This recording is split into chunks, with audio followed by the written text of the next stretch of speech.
에베소서 6장 10절 말씀부터 13절까지 보겠습니다. 에베소서 6장 10절입니다.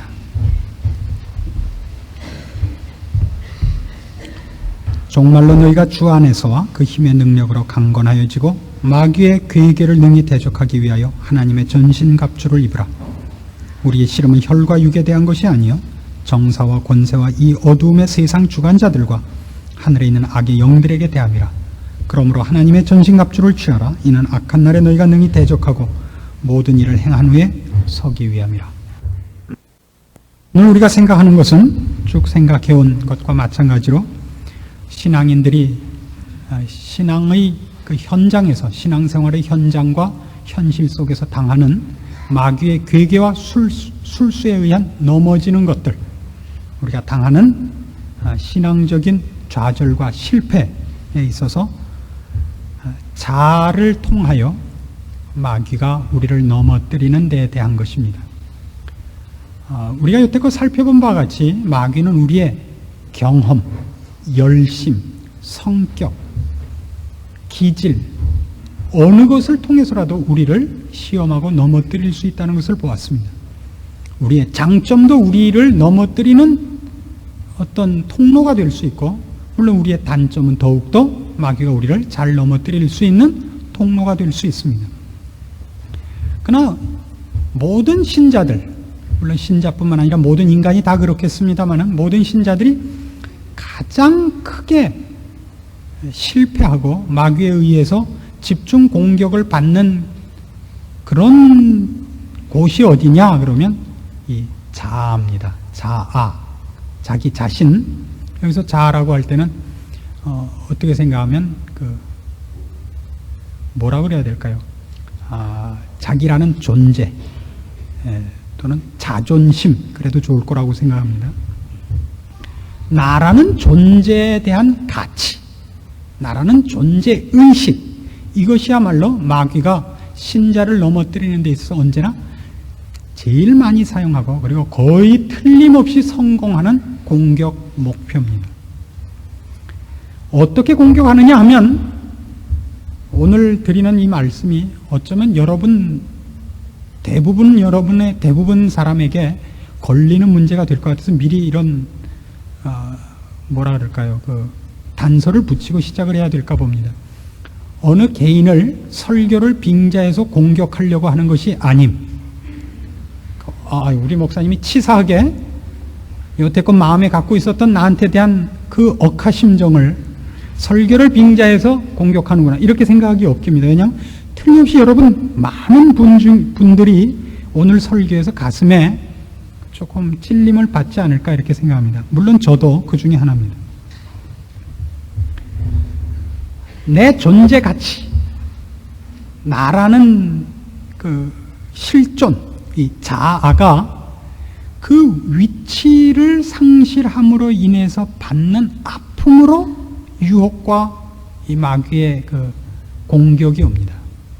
난 뭐야? 라는 식으로 온단 말이에요. 난 뭐야?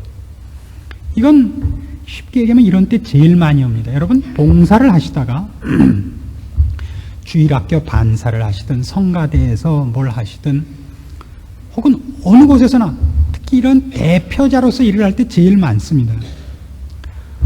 어떤 일이 일어났는데 그 일에 자기가 결정하는 일에 참여를 못했을 수 있습니다.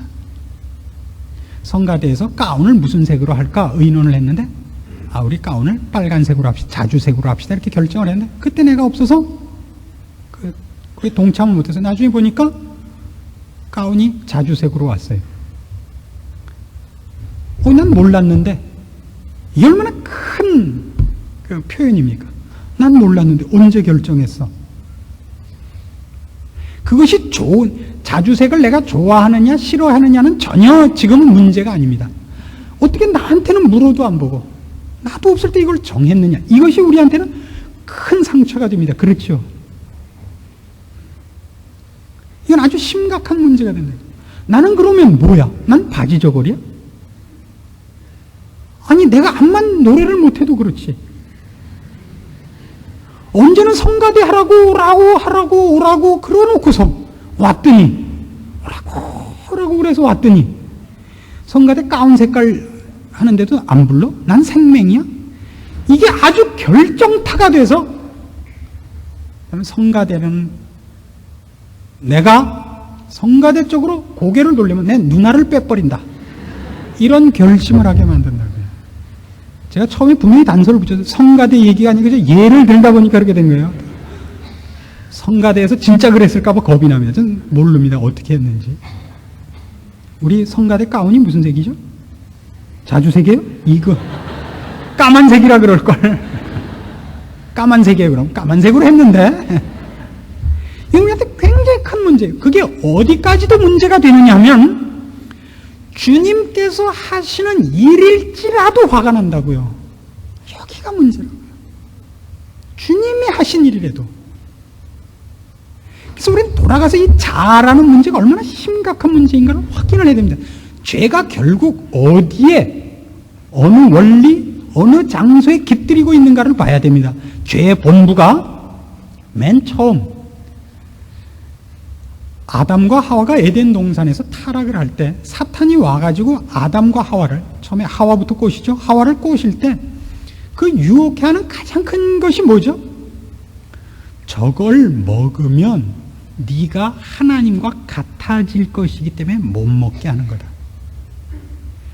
나라는 존재가 나 아닌 다른 존재에 의해서 무시당하고 있고 경멸당하고 있고 짓밟히고 있다는 것이 죄의 뿌리입니다. 그래서 무엇까지도 넘어서느냐면 피조물이 조물주의 권위를 깨고 덤비는 자리까지 그거는 부추겨진다고요. 그래서 신앙생활에서 제일 무서운 게 뭐냐면 난 뭐야 이겁니다. 제가 이제 그 전화를 받는 일 중에 가장 불평을 많이 하는 것이 뭐냐면 설교할 때 제발 욕 좀 하지 마라 하는 거 하고요. 그 다음에는 인사 좀 잘해라 하는 게 이제 제일 많이 오는 전화입니다. 한국 사람한테 이건 치명적인 겁니다.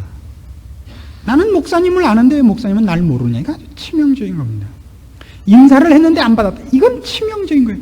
천하 없이 좋아도 인사가 오가지 않고 나를 몰라준다는 것은 우리는 교회를 바꿀 뿐만 아니라 기독교를 버릴지도 모르는 분명한 상처가 됩니다. 그래서 여러분들에게 분명히 말씀드리고 싶은 건 그거는 제 잘못이 아니고 여러분 잘못인 겁니다. 제가 몰라주는 거는 머리큐가 나쁜 탓이지만 여러분이 기독교를 내팽개치는 것은 여러분 신앙이 개판이기 때문에 그런 겁니다. 이게 바로 무엇으로 왔든지 간에 여러분이 무엇 때문에 그런 과격한 결정을, 극단적인 결정을, 그 결정도 주를 외면하는 결정을 하게 되느냐면 내가 무시된다면 그건 싫다 이겁니다. 내가 무시된다면. 그래서 사탄이 이 문제를 공략을 하면 이기는 자가 없습니다. 물론 저는 예외입니다만은 이 공격을 받고 승리한 사람을 맨 못 만나봅니다. 넌 뭐야 그럼? 이 문제까지 사람을 흔드는 게 없습니다. 넌 뭐야? 그런데 이것이 얼마나 큰 그 싸움인가 하는 것은 성경이 신자를 향해서 요구하는 건 전부 어떤 겁니까? 이거와 꼭 반대죠. 너는 없는 것이다 이거 아니에요?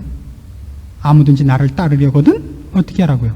자기를 부정하고 자기 십자가를 지고 나를 쫓을지니라. 자기를 부정하고 자기 십자가를 진다는 게 뭐예요? 나라는 존재 가치가 인정받는 것을 포기하는 겁니다. 마태복음 18장으로 가보십시다. 이 사건이 성경 속에 어떻게 잘 예화로 나와 있는가를 몇 군데를 살펴보십시오. 마태복음 18장 1절입니다.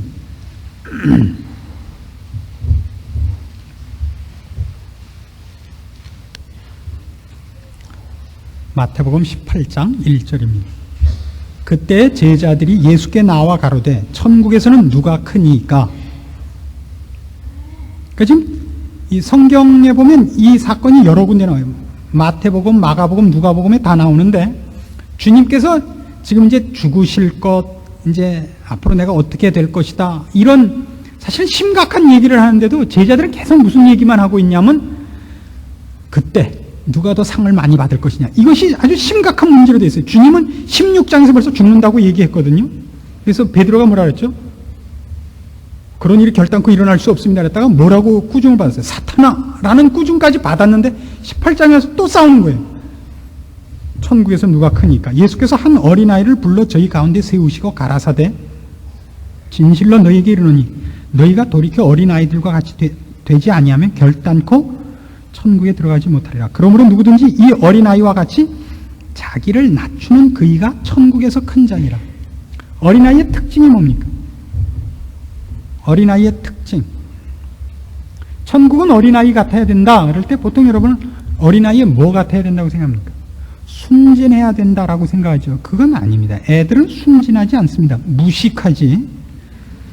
애들이 무식하지 순진하지 않아요. 애들도요. 되게 악질해. 우리 아들, 딸이 짜고 이번 기말고사 본 걸 시험지를 안 나눠줬다고 안 갖고 왔어요. 둘이. 그래서 우리 진짜인 줄 알았는데 그 거짓말이 오래 가겠어요? 탈로가 났죠. 그래서 붙여다 어떻게 된 거냐 했더니 모른대요. 야, 시험지 받긴 받았냐? 모른대요. 어떻게 했냐? 모르는데요? 모르는데. 이런 수락질들이 어디 있어요? 이제 국민학교 2학년짜리가. 큰 건 그래도 양심이 있으니까 말이나 안 하지. 조그만 건 모른대요.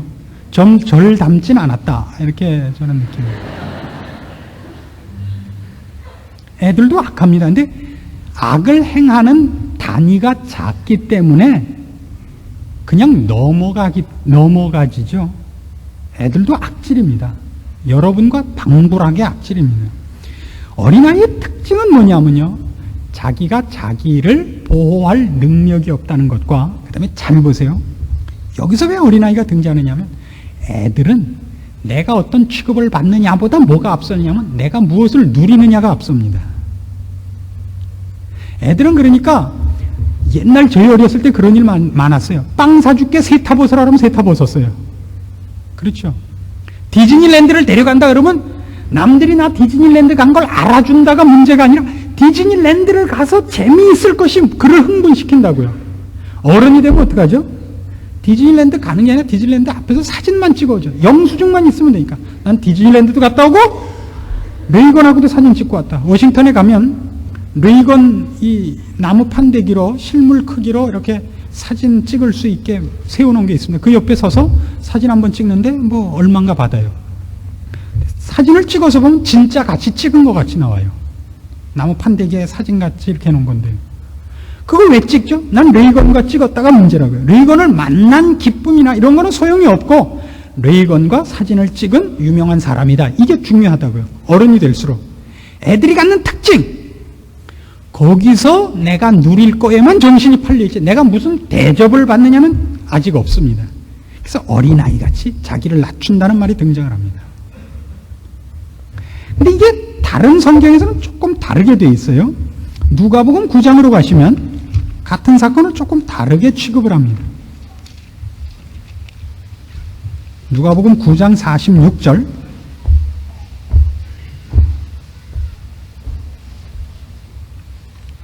누가복음 9장 46절입니다. 제자 중에서 누가 크냐 하는 변론이 일어나니 예수께서 그 마음에 변론하는 것을 아시고 어린아이 하나를 데려다가 자기 곁에 세우시고 저희에게 이르시되 누구든지 내 이름으로 이 어린아이를 영접하면 곧 나를 영접하며 또 누구든지 나를 영접하면 곧 나 보내신 이를 영접함이라. 너희 모든 사람 중에 가장 작은 그이가 큰 자니라. 자, 이제 어린아이를 영접하라 그래요. 이게 무슨 뜻일까요? 어린아이를 영접하라. 여러분 지금 누구를 부릅니까? 이번 연말연시에 누구에게 선물했습니까? 안 하면 안 될 사람에게 했죠. 사랑하는 사람에게 하는 게 아니라 좋아하는 사람에게 하는 게 아니라 안 하면 안 되는 사람. 회사의 상사라든가 무슨 이 거래처라든가 안 하면 만수무강에 지장 있는 사람들에게만 했죠. 애들은 그렇지 않단 말이에요. 애들은 요새는 조금 다르긴 해요. 요새는 순전히 세뱃돈 많이 주는 사람한테 세배를 합니다만은 어린아이를 영접하라는 건 뭐예요? 그러니까 얘를 영접해갖고 내가 이익을 보거나 생색이 날 것이 없는 자란 말이에요. 그런 원리를 가지라고요. 어린아이에게 잘해준 것 갖고는 내가 진급을 한다든가 돈을 번다든가 하는 거는 전혀 상관이 없습니다. 그것이 바로 성경이 얘기하는 거예요.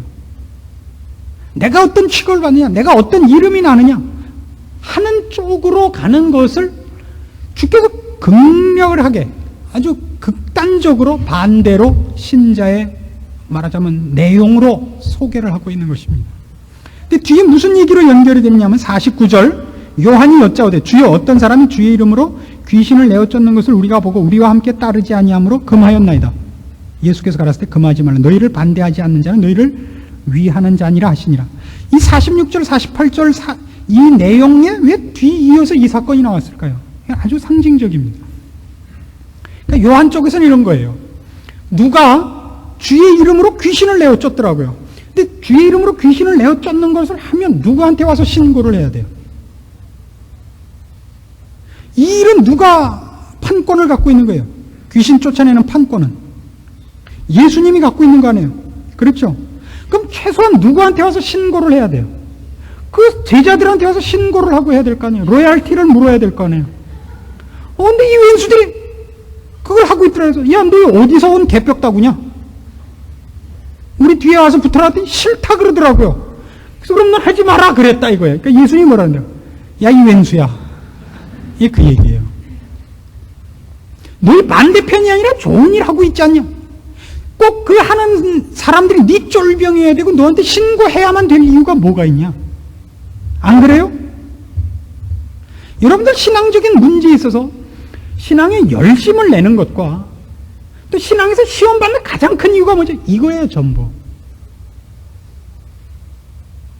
왜 사람들이 날 대접해 주지 않는가? 그래서 이런 일이 참 많습니다. 뭔가를 해서 자기 위치가 사람에게 확인이 돼야만 되는 사람이 참 많습니다. 참 어렵습니다, 이거. 그 확인은요, 여러 가지입니다. 영국에서 이제 그 전국 그 목회자들 무슨 세미나가 있어서 모인 적이 있습니다. 물론 저는 거기 없었습니다. 그런데 그 문제에 대해서 어떤 글을 쓴 목사님의 글에 그게 나와요.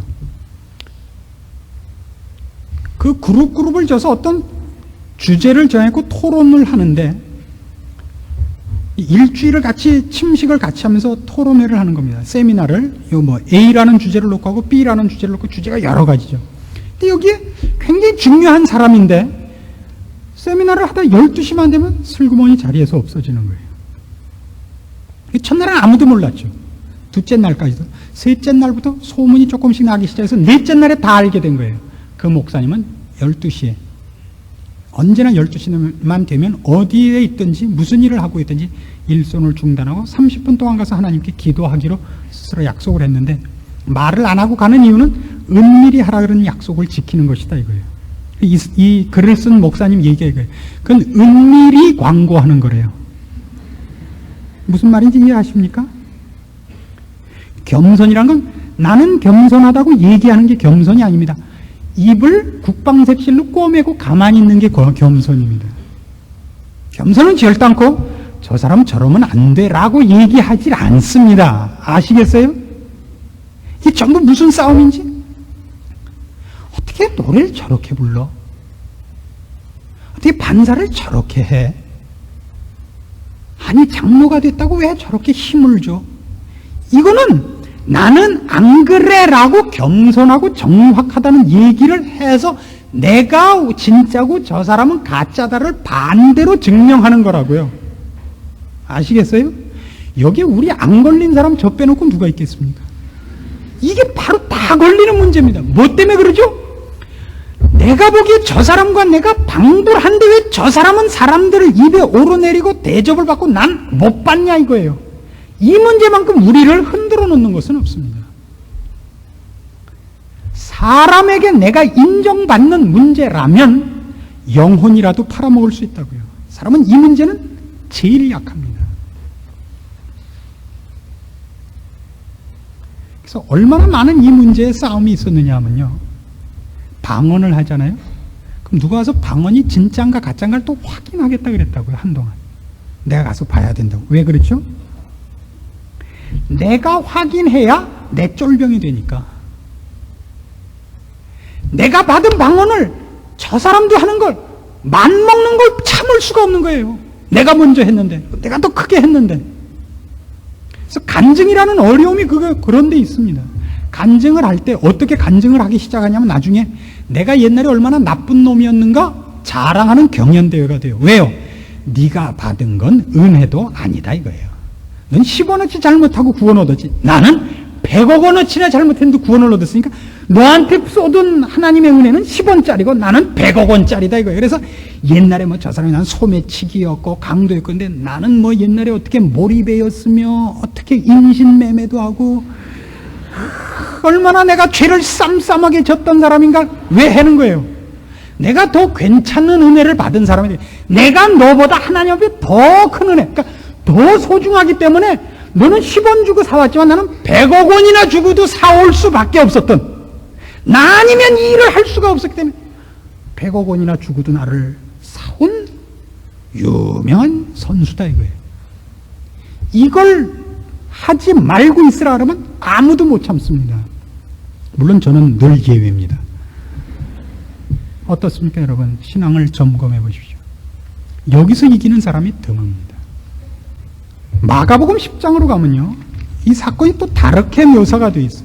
같은 사건인데요, 마가복음 10장 35절입니다.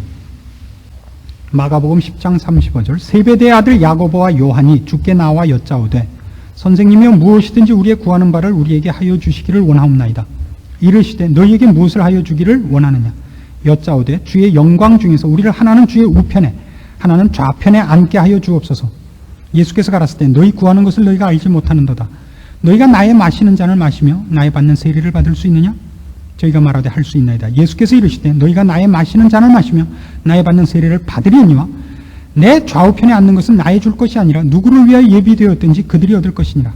열 제자가 듣고 야고보와 요한에 대하여 분이 여기거늘 예수께서 불러다가 이르시되 이방인의 소위 집권자들이 저희를 임의로 주관하고 그 대인들이 저희에게 권세를 부리는 줄을 너희가 알거니와 너희 중에는 그렇지 아니하니 너희 중에 누구든지 크고자 하는 자는 너희를 섬기는 자가 되고 너희 중에 누구든지 으뜸이 되고자 하는 자는 모든 사람의 종이 되어야 하리라. 인자에 온 것은 섬김을 받으려 함이 아니라 도리어 섬기려 하고 자기 목숨을 많은 사람의 대속물로 주려 함이니라. 자, 여기가 가장 중요한 해답이 등장하는 자리입니다. 하늘나라에서 어떤 사람이 대접을 받느냐 그러면 이름 없는 사람을 최고로 인정을 한다 이겁니다. 이름 없는 사람을. 결국은 이것이 신앙을 판가름하는 가장 중요한 기준입니다. 사람 앞에서 내가 목사발 되는 걸로 못 참는 사람이라면 아직 신앙적으로 어린 사람입니다. 누가 더 많이 없는 사람같이 사느냐 이겁니다. 내가 당한 아픔과 고통을 내 안에 어떻게 눌러놓느냐 하는 것이 그 사람의 신앙입니다. 네덜란드의 소년 얘기를 아시죠? 새벽길을 가다가 바다에 세운 제방에서 구멍이 나서 바닷물이 흘러 들어오는 걸 봤습니다. 어떻게 했다고요? 지팔로 구멍을 막았다고요. 그래서 새벽에 사람들이 지나가다 보니까 소년이 죽고 다행히 제방은 무너지지 않았다 이거예요. 그 구멍 뚫는 걸 보고 무슨 짓부터 하느냐면 비상국회를 소집해서 모든 국회의원들을 증인으로 모아가지고 누가 이 뚝을 설계했느냐, 누가 세멘 푸대를 그때 납품했느냐, 누가 나쁜 놈이냐를 하고 있으면 다 용궁에서 해야 된다고요. 물이 이미 찼을 테니까. 교회 안에 할 말이 많습니다. 이것도 우습고 저것도 우습고 사건으로만 우습지 않고 우스운 사람이 중요한 일을 맡아 보인다고요. 우스운 사람이. 안 될 사람이 아주 힘든 일을 맡고 아무것도 아닌 사람이 번들어하게 대접을 받을 수 있습니다. 쫓아다니면서 누가 이 사람을 여기 세웠느냐, 네가 칭찬받는 게 정말 네가 한 거냐, 이거 하고 있을 틈이 없다고요. 누가 최고냐. 하나님이 오늘 보게 한 구멍을 말없이 주먹 넣어서 막고 있는 사람이 최고입니다. 그게 신앙입니다. 이걸 놓치면 어떻게 되느냐면 불공평해지죠. 여러분 제일 많이 하는 얘기, 난 교회는 교회만은 그렇지 않을 줄 알았더니 와보니까 세상보다 더 하더라. 왜 그렇죠? 세상에서는 환자들이 전부 옷 입고 다녀서 아픈지 안 아픈지 볼 수가 없는데 병원에 오면 다 드러내놓고 있기 때문에 환자인 것이 일목요연하게 드러납니다. 교회 오면 다 드러납니다. 환부를 다 꺼내놓고 있기 때문에 더 많이 보입니다. 교회는 그렇지 않을 줄 알았죠. 여러분, 교회 와서 무엇을 요구하셨습니까? 교회에 오셔서 여러분을 박사 가운을 입히고 금면류관을 씌우고 매일 여러분 오실 때마다 김일성 수령님 하듯이 이렇게 대접할 거라고 생각했습니다. 울며 불며 저렇게 바쁘시고도 그렇게 고단하실 텐데도 불구하고 어떻게 이렇게 우리 교회까지 왕림하셨사옵나이까? 그렇게 하리라고 생각했습니까? 아닙니다. 말씀을 통해서 우리가 누군가를 배우며 주께서 우리에게 무엇을 요구하시는가를 배우며 우리 모두 거기에 대해서 실력이 없는 것을 보고 우리가 무엇에 제일 잘 걸려 넘어지는가를 옆에서 보는 겁니다. 이게 그런 의미에서는 실험실이고 도장입니다. 이렇게만 갖다 걸면 넘어지는구나를 보고 안 넘어지도록 배워야 됩니다. 유도 도장 같은 것이죠. 안다리 후리기, 발 뒤축 걸기, 배대 뒤치기 배우는 거예요. 아, 요럴 땐 요렇게 막아야 되는구나. 아, 요렇게 서 있으면 넘어지는구나. 그 성경이 얘기하는 대로, 아, 주께서 내 주인이시며 주께서 하는 일에 나를 맡겼으면 주께서 나를 어떻게 쓰시든지 이제 상관할 바가 아니다. 하나님은 다르게 보신다. 그는 외모를 보시지 않는다. 이것으로 나는 넘어지지 않겠다. 이렇게 해야 되는데 뭐가 뛰니까 뭐도 뛴다고요? 김씨가 뛰니까 박씨도 뛴다. 이건 안 된다고요. 거기가 넘어지는 가장 큰 자리고 이유입니다. 성경은 이 일을 위해서 예수 그리스도의 모습을 여러 가지로 나타냅니다. 여러분 잘 기억하시겠습니다만 이사야 42장에 보시면 이런 말이 나오죠. 그는 상한 갈대도 꺾지 아니하시고 꺼져가는 등불도 끄지 않는 분이다. 여러분. 이사야 53장에 예수님의 순환의 모습을 그리면서 이럽니다. 그는 털 깎는 자 앞에 잠잠한 양같이 그 입을 열지 아니하셨도다. 이 세상에서 나는 억울하다라고 얘기할 수 있는 분 중에 랭킹 1위가 누구냐 그러면 예수님이죠. 창조주가 피조물의 손에 의해서 죽음을 당하는데 무엇으로 당하죠? 그것도? 자칭 유대인의 왕이라 그랬다 하고 죽입니다. 유대인의 왕 정도가 아니라 뭔데요? 온 천하 만물의 왕이신데 유대인의 왕이라고, 자칭 유대인의 왕이라 그랬다고 참남하다고 죽였습니다. 뭐라 그러고 죽으셨죠? 아버지여 저들을 사하여 주옵소서. 이게 우리 신앙이 닻을 내려야 하는 자리인 것입니다. 여러분이 당하는 신앙적인 시험, 흔들림, 불만, 억울함, 그래서 나는 이렇게는 못해 했고 여러분의 신앙을 거룩하고 아름다운 쪽으로 진전시키는 것을 그렇게 굳게 막고 있는 것이 뭡니까? 그 억울함 아닙니까? 내가 정당하고 내가 맞는데 왜 그렇지 않은 사람들이 큰 소리치고 도리어 억울하게 나한테 손가락질이야, 이거죠. 사탄이 우리를 그리로 몰고 갑니다. 그리고 그 문제에 걸리면 우리 중엔 거의 승리하는 자가 없는 것입니다. 마태복음 11장 28절에 보시면 여러분 유명한 이런 주님의 초청이 나옵니다.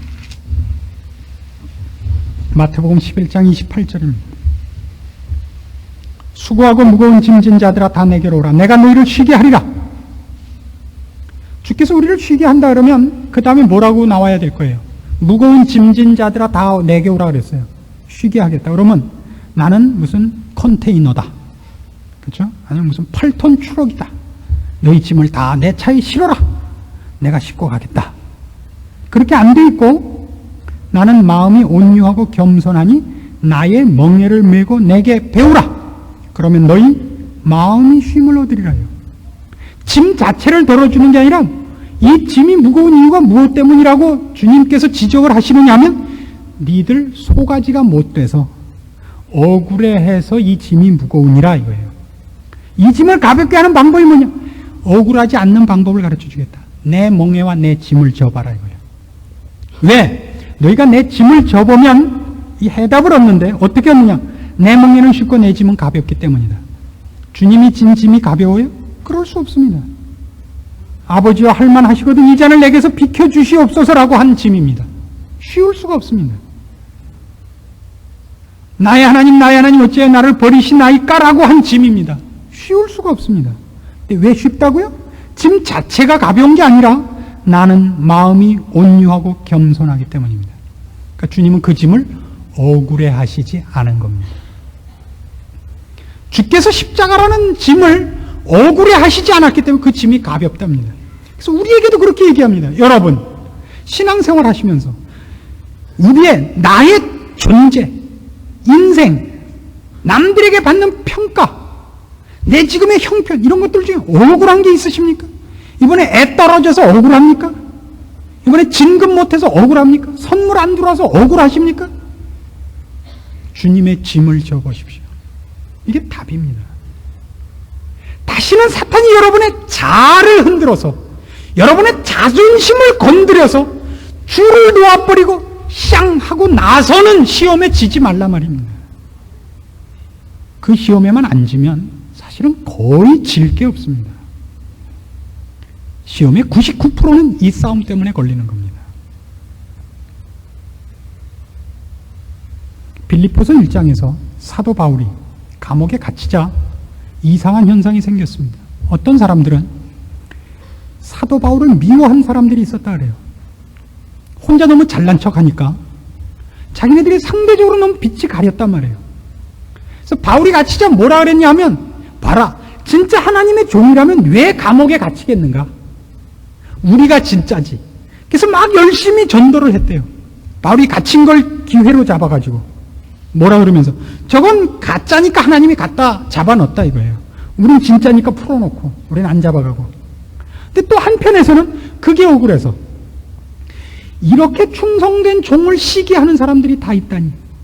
사도 바울 선생의 뒤를 이어서 우리라도 그분이 하던 일을 이어갑시다 그랬고 또 열심히 하는 파가 있었대요. 사도 바울 선생이 그걸 뭐라고 평가를 내렸죠? 아무로는 어떠냐? 전파되는 건 그리스도 아니냐? 내가 이를 인하여 기뻐하고 또 기뻐하리라. 여러분, 이 마음을 가져주십시오. 아무로면 어때요?